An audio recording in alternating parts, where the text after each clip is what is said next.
की भक्ति बताई है और दूसरे प्रकार की भक्ति बताई है। महाराज श्रीमद् भागवत कथा के दो शब्द हमारे कानों में पड़ जाए।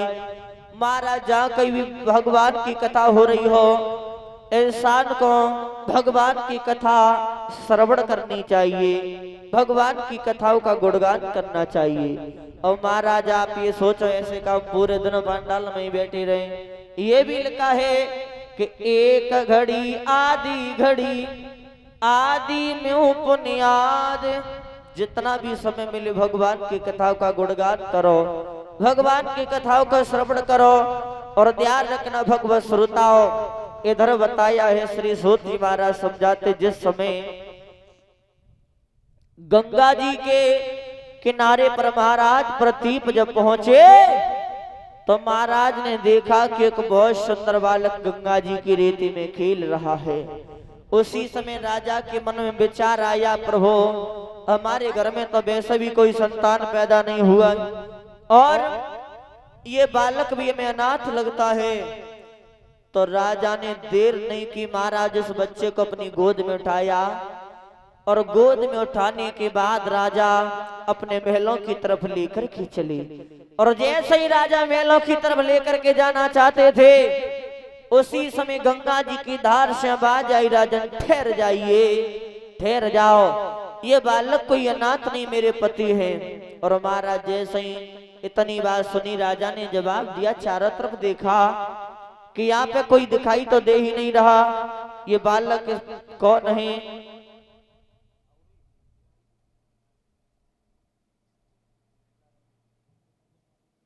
और जैसे ही भगवत श्रोताओं राजा ने जवाब दिया कि जो भी हो हमारे सामने पर आओ, ये बालक तुम्हारा पति कैसे। उसी समय गंगा जी सामने पे आ गई। और महाराज जैसे ही गंगा जी सामने पे आई तो जवाब दिया, राजन मैं गंगा हूँ और ये बालक मेरा पति है। तो राजा ने जवाब दिया, गंगा जी हमारी ये बात समझ में नहीं आई कि छोटा सा बालक तुम्हारा पति कैसे हो सकता है। तो गंगा जी समझाए कि बोली, राजन सुनो, मैं तुम्हें बता रही हूँ, ध्यान दे करके सुनना। और गंगा जी आज समझाए कि बोली,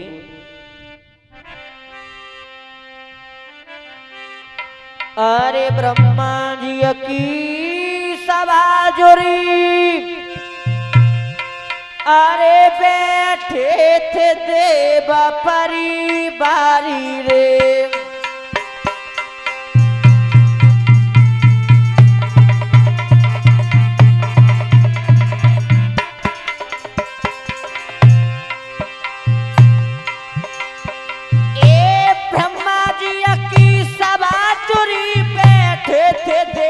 परिवारी रे। को आंधिया को झोंका आया, मेरे सर से उड़ी गई साड़ी रे।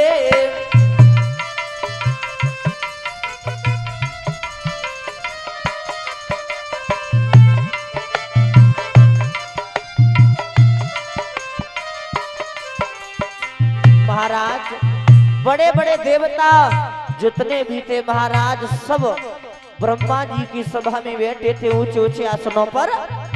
तो मैं भी ब्रह्मा जी के बराबर में बैठी थी महाराज। उसी समय हुआ क्या,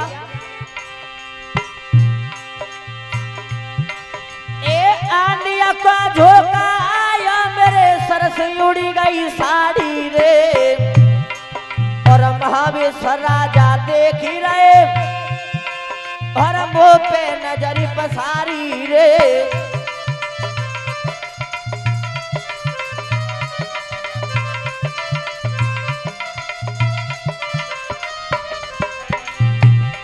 अरे महावेश्वर राजा देख ही रहे, तब मुंह पे नजर पसारी रे। और देखत में मुस्काई गए, ब्रह्मा ने लय पे निहारी रे।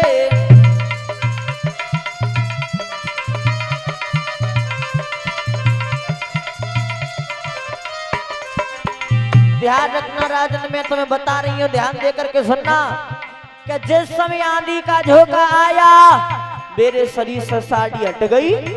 और जैसे ही महाराज साड़ी हटी तो सामने पर बैठे थे महाराज महाविश्व उन्होंने हमारी तरफ देखा, हमने उनकी तरफ देखा, तो महाराज महाविष हमारी तरफ देख करके हंसने लगे। और जैसे ही हंसे उन्हें ब्रह्मा जी ने देख लिया तो देर नहीं की, जवाब दिया ब्रह्मा ने, अरे नहीं ब्रह्मा ने देर लगाई और अपने मुख से गिरा सुनाई।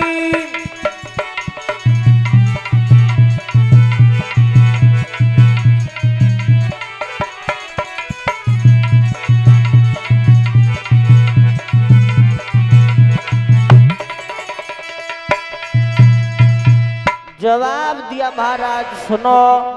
जैसे ही ब्रह्मा जी ने उन्हें देखा तो जवाब दिया महाराज महाविष के राजन, जो काम मृत्यु लोक पर होते उन्हें आप देवलोक में कर रहे हो, तो आप इस देवलोक में रहने के लायक नहीं हो। तो उसी समय ब्रह्मा जी ने कह दिया कि राजन तुम मृत्यु लोक पर चले जाओ। और जब ब्रह्मा जी ने इतनी बात कही, महाराज महाविष दोनों हाथ जोड़ करके खड़े हो गए। जवाब दिया प्रभु, हमसे ऐसी कौन सी गलती बन गई जो आप हमें मृत्यु लोक पर भेज रहे हो। ब्रह्मा जी ने कोई जवाब नहीं दिया। फिर से दोनों हाथ जोड़े जवाब दिया, महाराज हमें बताओ तो सही कि हमसे ऐसी कौन सी गलती बन गई जो आप हमें मृत्यु लोक पर भेज रहे हो। ब्रह्मा जी ने भगवत श्रोता पर भी कोई जवाब नहीं दिया। और जब बार बार राजा ने ब्रह्मा जी से वही बात पूछी तो ब्रह्मा जी ने क्रोध में आकर के जवाब दिया, राजन तुम बार बार श्यार की भांति भौंक रहे हो, तो मैं तुम्हें श्राप दे रहा हूं कि तुम श्यार बन जाओ। तो महाराज जैसे ही ब्रह्मा जी ने श्राप दिया, महाराज महाविष श्यार बन गए। और जैसे ही राजा श्यार बने, भगवत श्रोताओं इस मृत्यु लोक पर महाराज श्यार के वेश में अपने जीवन को व्यतीत करने लगे। तो ये महाराज महाविष जो थे श्यार के वेश में ये रोजाना गंगा जी के किनारे पर आते थे और महाराज थोड़ी देर बैठते थे चले जाते थे। तो गंगा जी ने रोजाना देखती थी और गंगा जी मन में सोचती थी कि आखिर है कौन, ये रोजाना हमारे किनारे पर आते थोड़ी देर रुकते चले जाते, आखिर है कौन। तो एक दिन महाराज महाविष श्यार के वेश में गंगा जी के किनारे पर आए और बैठे बैठे महाराज बहुत दुखी सोच रहे हैं, राजा अरे के श्राप के कारण राजा और मृत्यु लोक आए,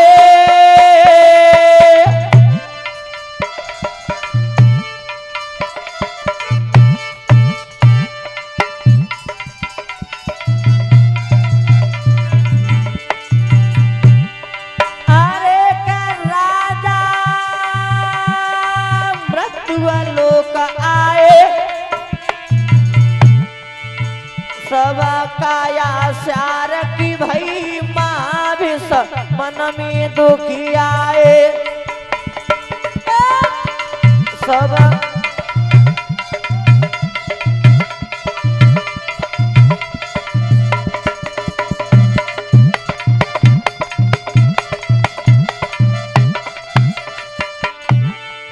जवाब दिया, आज महाराज महाविष श्यार के वेश में बैठे गंगा जी के किनारे पे, और जैसे महाराज बैठे हैं और सोच रहे हैं बारे समय, वो भी क्या हमारा समय था, हम मृत्यु लोक पर अपने समय को व्यतीत कर रहे थे। और जैसे ही महाराज बैठे गंगा जी उनके पास में आ गई, सोचने लगी आज तो हम इन्हें पूछ कर ही रहेंगे आखिर है कौन।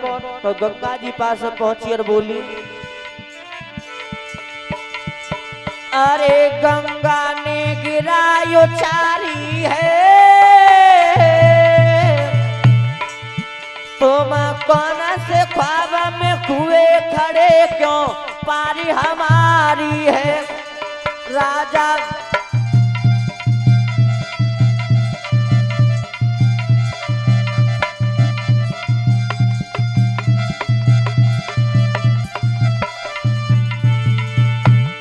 जवाब दिया, मैया ने पास पहुंच करके बोली, राजन आखिर तुम हो कौन हमारी बात समझ में नहीं आती कि तुम हमारे किनारे पर आते हो, थोड़ी देर बैठते हो, फिर चले जाते हो, नहीं कुछ कहते हो, नहीं सुनते हो। महाराज आप हो कौन? तो गंगा जी ने जो इतनी बात कही तो श्यार समझ आए कि बोले गंगा से सुनो, अरे भाई जीवन की बर्बादी मोई ब्रह्मा जी को श्राप होई मेरी गंगा से शादी। अरे मोई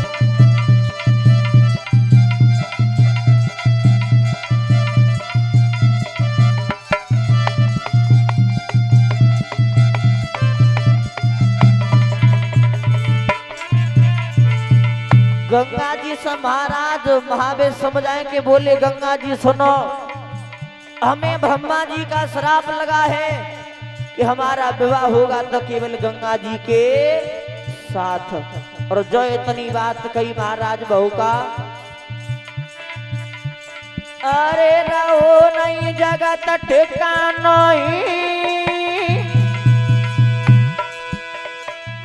और करी के पिछली याद सारा भारी पछतानो है भैया।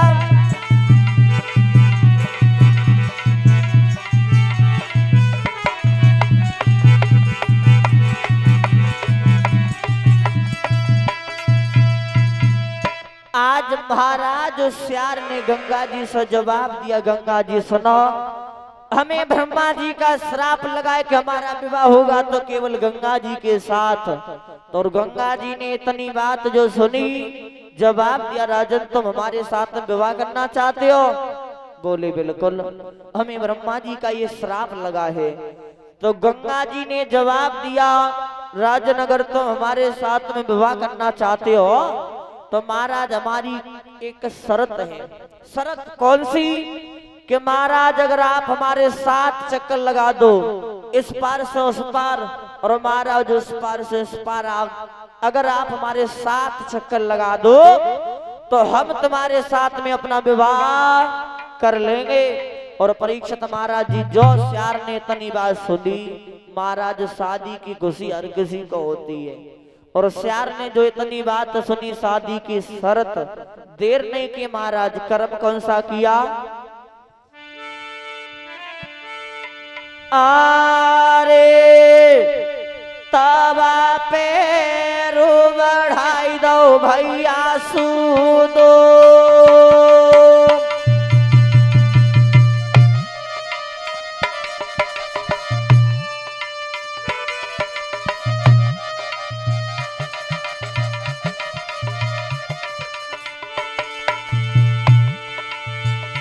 अरे ताखन पैरा बढ़ाई दो सूदो, और हमारी छलांग गंगा में कूदो।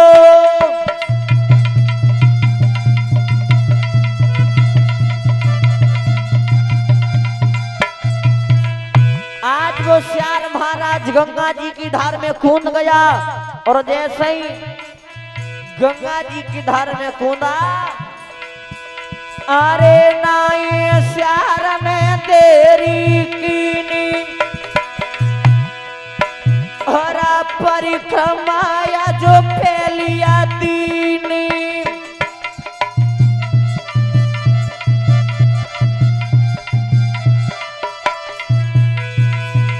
अरे श्रोता सुनियो ध्यान लगाई, और अथवा दूसरे की लाग लगाई।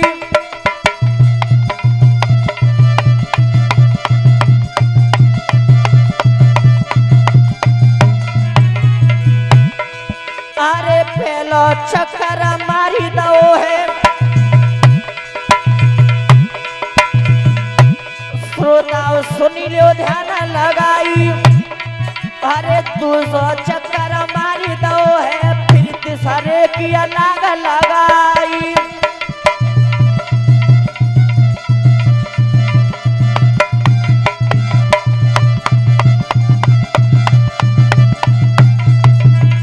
ध्यान रखना भगवत श्रोता, पहला चक्कर लगाया, दूसरा लगाया, तीसरा लगाया। महाराज इसी तरीका से उस सियार ने आज 6 चक्कर पूरे कर दिए महाराज, 6। और जैसे ही 6 चक्कर पूरे किए, 7वां चक्कर लगाने के लिए सियार आगे बढ़ा। इधर मैया गंगा जी खड़ी खड़ी देख रही हैं, सोचने लगी क्या, अरे गंगा मैया सोच रही और देख के मन में गई घबराई। और परिक्रमा जी साथ लगावे तो वही दुनिया देवी बोराई।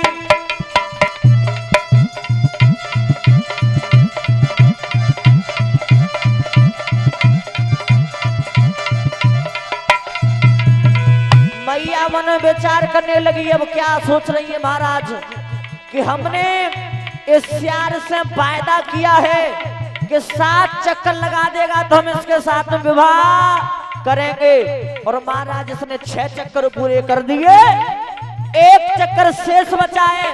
और अगर इसने ये चक्कर भी पूरा कर दिया तो महाराज शर्त के अनुसार मुझे विवाह करना पड़ेगा। और अगर मैंने इसके साथ में विवाह किया तो आगे चल करके दुनिया के लोग क्या सोचेंगे कि पवित्र देवी गंगा जी ने किसके साथ में विवाह किया, कि एक सियार के साथ में। और गंगा जी ने जो इतनी बात सोची, महाराज सियार तो धार में कूदा 7वां चक्कर लगाने को। इधर मैया ने देर नहीं की। कर्म कौन सा करती मैया, अरे सियारा धार में कूदे पर है और नाए माता ने सिर लगाई। और बीच धार में पहुंच गओ है, मैया ले गई है बेगू बढ़ाई।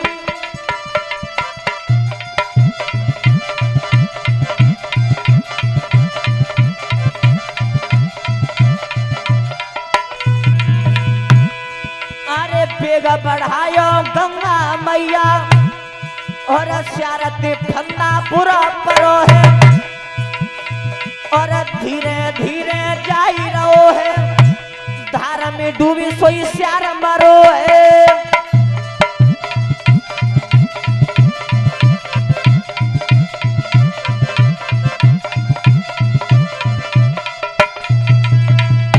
ध्यान रखना भगवत श्रोताओ, जैसे ही वो सियार 7वां चक्कर लगाने को धार में कूदा, मैया ने देर नहीं की, अपने बेग को बढ़ा दिया।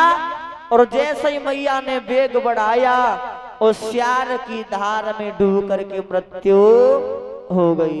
बोलिए भक्तवत्सल भगवान की। और महाराज जैसे ही मृत्यु हुई तो ध्यान रखना, आज वो सियार की पांजर जो थी, आज गंगा जी के दूसरे किनारे पे महाराज जा करके लग गई। और जैसे ही भगवत श्रोता लगी तो ध्यान रखना महाराज, धीरे धीरे करके उस सियार की पांजर में महाराज कूड़ा इकट्ठा होता चला गया। परीक्षित महाराज कूड़ा, और जैसे ही कूड़ा इकट्ठा हुआ तो एक दिन का समय था कि सप्तऋषि, 7 ऋषि जो थे उसी गंगा जी के किनारे पर आ गए। और जैसे ही गंगा जी के किनारे पर आए, चारों तरफ नजर घुमाई तो गंगा जी पार करने के लिए महाराज कोई नाव दिखाई नहीं दी। तो सप्तऋषियों की नजर उसी कूड़े के ऊपर पड़ी है महाराज। तो सप्तऋषियों की नजर कूड़े पे जैसे ही पड़ी तो सप्तऋषियों ने उसी कूड़े के ऊपर बैठ करके गंगा जी पार कर दी। और महाराज जैसे ही दूसरे किनारे पर सप्तऋषि पहुंचे, मन में सोचने लगे कि आखिर है क्या जिसने हमें गंगा जी पार कराई है, देखें तो सही। तो सप्तऋषियों ने कूड़े को हटाया महाराज। तो जब कूड़े को हटाओ तो उसी कूड़े के नीचे वही सियार की पांजर निकली। और जैसे ही महाराज सियार की पांजर निकली तो सप्तऋषियों ने अपनी तपस्या के बल से उसी सियार की पांजर में से बहुत सुंदर बच्चा बनाया। और इधर मैया गंगा जी महाराज प्रतीप को समझ आ रही है कि राजन ये वही बालक है जो सप्तऋषियों ने अपनी तपस्या के द्वारा बनाया था। महाराज आप इसे लेकर के नहीं जा सकते। तो मैया ने जो इतनी बात कही तो राजा ने जवाब दिया गंगा जी से कि गंगा जी अभी तो ये बालक बहुत छोटा है, बहुत। और जैसे ही अभी तुम इस बच्चे को अपने साथ ले जाएंगे, पालन पोषण करेंगे इस बच्चे का, और जैसे ही ये बालक शादी के योग्य हो जाएगा तो हम तुम्हारी शादी इस बच्चे के साथ में करा देंगे। तो महाराज उसी बच्चे को लेकर के अपने महलों में चले आए, और जैसे ही राजा महलों में लेकर के आए इस बच्चे को, तो उसी बच्चे का नाम रखा गया भगवत श्रोता शांतनु।